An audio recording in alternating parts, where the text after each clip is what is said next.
Vous êtes-vous posé des questions existentielles? Bon, c'est une question qui est rhétorique car j'imagine que la réponse est oui. Et néanmoins, parmi ces questions, une m'est venue lors d'une réflexion que l'on m'a faite et qui pourrait être résumée de manière très simple par: c'est étrange, on ne peut pas traduire les mots, mot par mot, dans les différentes langues.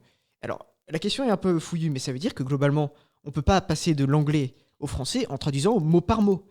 Et alors oui, ça peut paraître tout con dit comme ça, mais je pense que c'est bien plus profond qu'en apparence. Et grâce à cette réflexion, j'ai eu l'idée de faire cette chronique qui va répondre à la question pourquoi il existe plusieurs langues avec différentes manières de construction.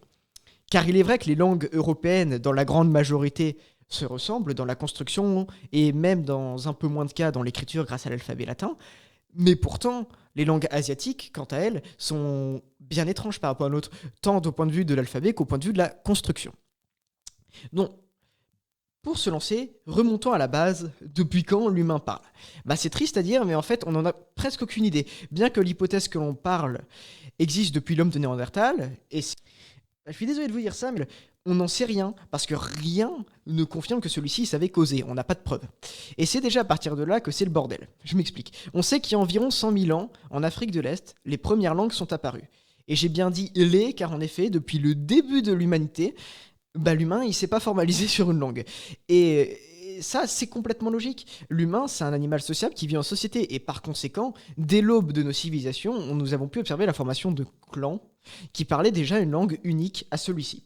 Ironiquement, le langage humain, il ne s'est pas diversifié, mais au contraire s'est restreint avec la formation de civilisations plus grandes, mettant alors en place un langage presque unique, en provoquant la disparition de langages sociaux. Mais néanmoins, la question importante est toujours là, pourquoi la construction fondamentale du langage est différente dans le monde entier alors que je viens de vous dire précédemment que des énormes civilisations avaient donné lieu à des langues qui étaient communes.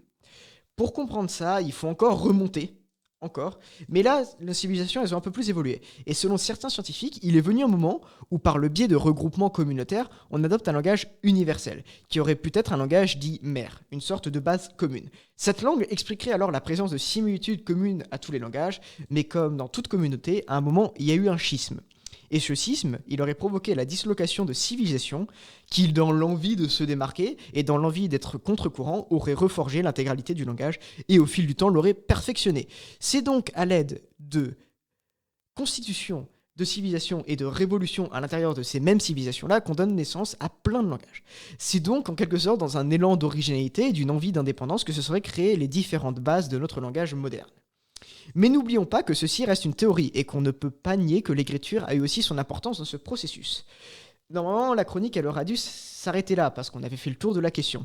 Mais aller plus loin, ça serait sûrement complexifier la chose, et les recherches que je suis allé faire donnent des résultats scientifiques hyper poussés et bien trop complexes pour que ça puisse être résumé, parce que j'en ai même pas compris la moitié. Mais il y a moyen de complexifier un peu ça en répondant à la question qu'est-ce qui définit un langage? Parce que de base, on est tenté de dire que c'est propre à l'humain et que c'est une manière de communiquer purement humaine. Le dictionnaire le confirme même en nous disant que le langage est la capacité observée chez tous les hommes d'exprimer leurs pensées et de communiquer au moyen d'un système de signaux vocaux et éventuellement de graphiques, c'est la langue. Et pourtant, je suis sûr que si on demande à certains d'entre vous est-ce que les oiseaux communiquent par leur chant? Beaucoup me répondraient que non, mais beaucoup me répondraient que oui aussi. Et est-ce qu'on parle de langage? Non.